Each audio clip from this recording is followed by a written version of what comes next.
You know, it's interesting. I mean, one thing to keep in mind is that none of this is really new. Law enforcement has been involved at the state and local level in intelligence gathering as long as there has been law enforcement. And, you know, I think it's important to look back at the history of where abuse has occurred in order to see what were the sort of underlying problems that allowed that abuse to happen.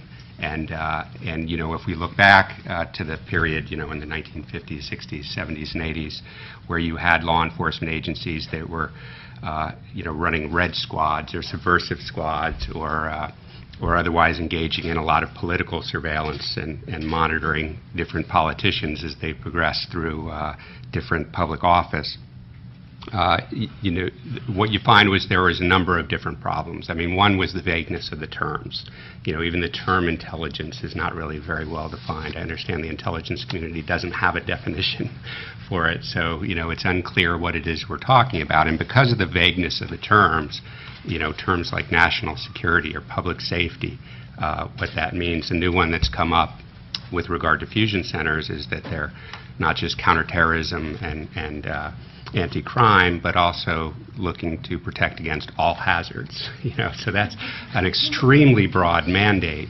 And you know, what we've seen in the past is that law enforcement officers see them not just tied to criminal justice mission, but defenders of the status quo, and they, you know, are then hostile to things like protest or dissent or any challenge to the social order, which drives a lot of the, you know, racial profiling and other improper police activities. So it was very important in the 1970s and 80s when reform began to put in, and Sheriff Bach has already mentioned 28 CFR Part 23, which I'm sure you all know like the back of your hand. But in the law enforcement community, that actually is known like the back of your hand.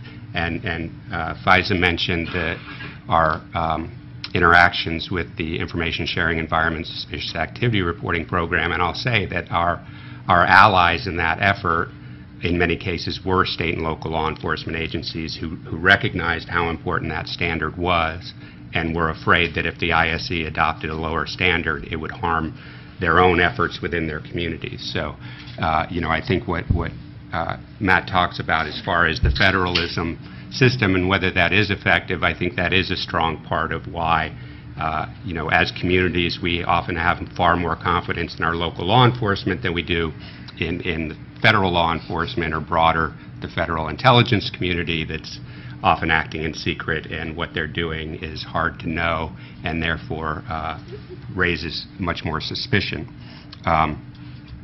So what we've seen is post 9/11 that there has been a return to this, you know, what the Church Committee called war psychology, that the national security mission overrides other considerations like civil liberties or other legal constraints, and that didn't come out of a you know, it wasn't sort of like born out of an egg. You know, there was already mechanisms. Intelligence-led policing was sort of a slowly developing concept that was challenging the community policing paradigm and the other paradigms that law enforcement had.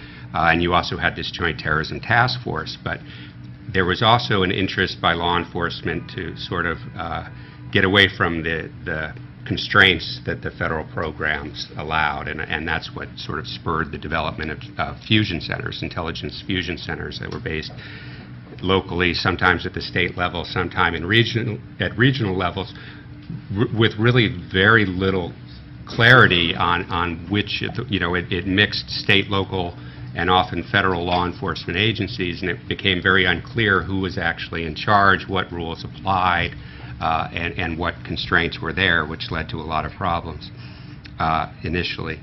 And then the expansion to suspicious activity reporting, which in its original iteration suggested that it wasn't just crime that the police should be looking for, but other suspicious activities, other illicit intentions, whatever that meant, again, very poorly defined, and sort of empowered police agencies to go out and start collecting information about people in the community that isn't tethered to actual suspicion of criminal misconduct, and that again led to abuse.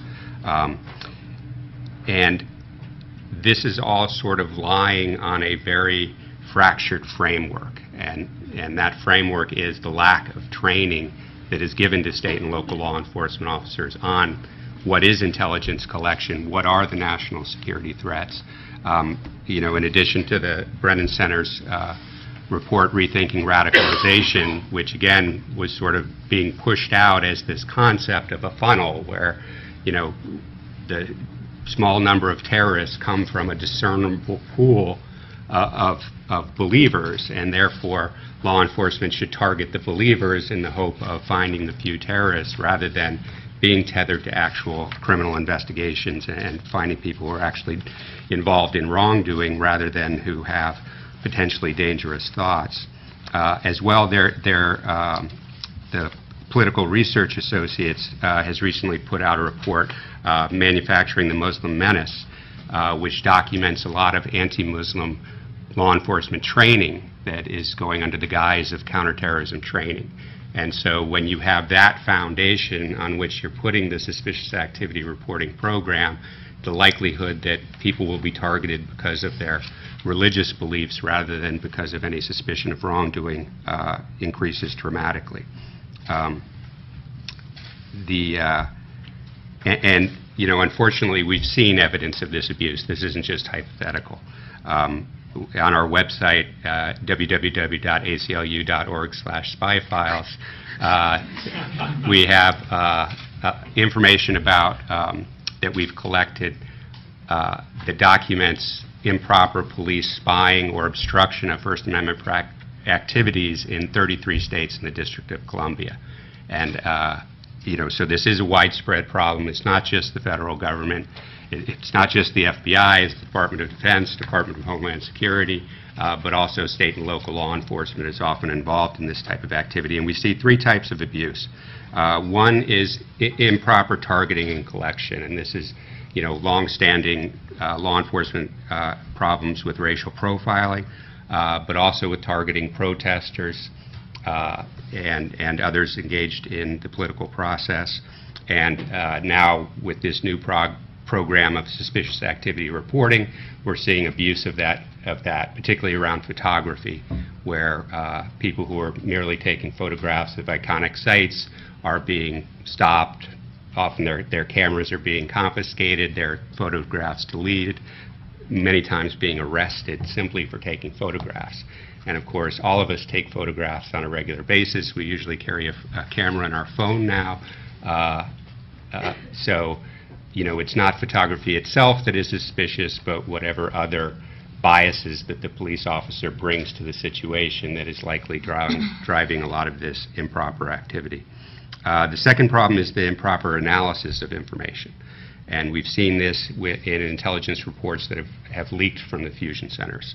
And, you know, they are as ridiculous as a North Central Texas Fusion Center report that hypothesized a conspiracy between Muslim civil rights groups, lobbying organizations, anti-war organizations, the U.S. Department of Treasury, and hip-hop bands to spread tolerance in the country that would allow Sharia law to take over. To, you know, a much longer document from the Virginia Fusion Center that detailed some 50 terrorist groups that were operating within Virginia and identified the diversity at military bases and historically black colleges as nodes of radicalization. You know, and again, another Missouri Fusion Center report on right-wing extremism purported that followers of Ron Paul are potential militia members. You know, again, targeting political activity rather than misconduct. And again, these reports go out to law enforcement agencies. So when you're talking about that one or two man department and they get this report that says universities are nodes of radicalization, what are they to do but to go out and start monitoring universities or these political groups that are identified as potential threats? And the third problem is the improper use or dissemination of information. The Massachusetts auditor recently completed an audit of the Massachusetts criminal intelligence justice system, which has a username and password type of protection. And what they found was the police, being good investigators, were able to identify some terminals where they could access it bypassing that username and password protection. And they used a novel approach. They just picked local celebrities like Tom Brady and Matthew, the actor, Matt Damon. Sorry about that, Matt.